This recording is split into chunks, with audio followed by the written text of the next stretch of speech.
This is my valuation on Corus Entertainment Inc. On the agenda, first I'll look at the company, and then I'll take a look at the industry, and then I'll do a financial analysis. So Corus Entertainment was formed in 1999 from a spin-off of Shaw Communications. Corus owns a portfolio of multimedia brands that includes 45 specialty television stations, 15 conventional television stations, 39 radio stations, a global content business, and many digital assets. On April 1st, 2016, Corus Entertainment purchased Shaw Media from Shaw Communications for $2.65 billion. In this deal, Corus received 12 conventional television stations and 19 specialty stations, almost doubling Corus's portfolio. Some of Corus's most notable brands are Global TV, Treehouse, YTV, HDTV, and National Geographic. Corus's vision is to become globally recognized as Canada's most influential entertainment company. They have 5 core values: accountability, meaning they will do what they say; initiative, allow employees to step up and develop the company; knowledge, continuous learning and development of key insights; innovation, be leaders in the industry and develop great content; teamwork, that effectiveness and efficiency is done through great teams. Douglas D. Murphy is the CEO of Corus Entertainment and has held this position for the past 3 years. Prior to becoming CEO, Mr. Murphy has held executive positions within the company.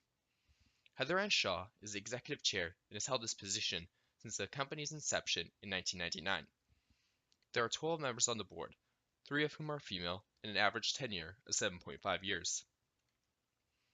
Corus Entertainment has a total of 3.4 million Class A voting shares that aren't traded.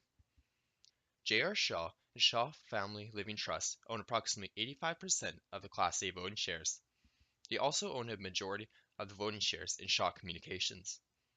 Corus has about 203 million Class B non-voting shares that are traded on the TSX. Of the Class B shares, Shaw Communications owns 40%, which they received from Corus' purchase of Shaw Media from Shaw Communications. The broadcast industry is heavily reliant on advertising revenue. This means that the sector is affected by overall economy. It also means that new players who create different industries, such as Facebook and Google, take away from the revenue in the industry. Advertising revenue has been significantly down in the industry for the past few years. This can be also shown through the CRTC's report that revenue in the broadcasting industry has a negative CAGR since 2012. The industry is dominated by only 5 companies due to it being heavily regulated by the CRTC. The CRTC is a government regulatory agency for the broadcasting sector. They have significant control over what goes on in the industry. Acquisitions and expansions have to be approved before they can happen. This makes it practically impossible for one company to take over. It also makes it extremely hard for a company to enter the industry. At the moment, they are reviewing the Broadcast Act and submitting a report for it in June. Parliament is looking at reviewing the Food and Drug Act and are looking to make it illegal to advertise food and beverages to children. I did a Porter's 5 forces on Corus.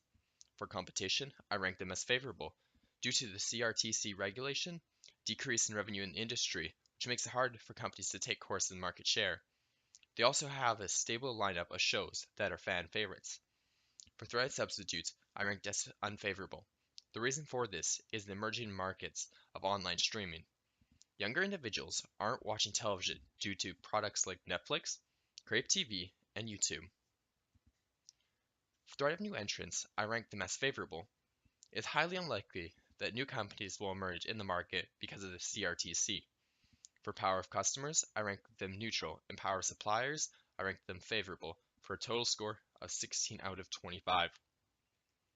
Corus has only mentioned one significant change for the future, and that is focusing on data analytics and advanced advertising. This is essentially trying to fix one of the major issues with advertising on television, being advertising can't target audiences effectively. Data analytics and advanced advertising is supposed to help mitigate this problem and potentially increase advertising revenue. Corus has had about $1.7 billion in revenue in fiscal 2017. In segments, they had $1.1 billion in ad revenue, $500 million in subscriber revenue, and $91 million in other revenue. For fiscal 2017, the pro forma revenue was down 2% due to a 3% decrease in ad revenue and a 3% increase in subscriber fees. For Q1 2018, revenues were down 3% because of a 4% decrease in ad revenue. By looking at revenue, you can see that 2013 to 2015 it was fairly stagnant. The jump in fiscal 2016 and 17 was because of the acquisition of Shaw Media. The pro forma revenue for 2016 was actually a decrease of 3%, resulting from a decrease of 8% in advertising revenue and an 8% increase in subscriber revenue. Corus Entertainment has a market cap of $1.7 billion and a share price of $8.19 per share. Net debt is $2.4 billion, adjusted to include operating leases, and they have a debt-to-equity ratio of 1.48. The advantage Corus has is that it has a high dividend yield of 13.7%, partly due though to the 30% increase in share price in the past month. They have always had a high dividend yield though, $1.14 per year for the last 2 years. The payout ratio isn't actually above 100% because investors have the option of being in a dividend reinvestment plan, where Corus takes your dividend and issues you new shares at 2% discount instead. For the past 8 years, they've had 32% of their dividends reinvested. Looking at the price charts, you can see the sharp drop-off in the last month. This happened after Corus released their fiscal 2018 Q1 earnings. It is debatable whether or not the stock should have dropped this much, but I will dive that into the next part.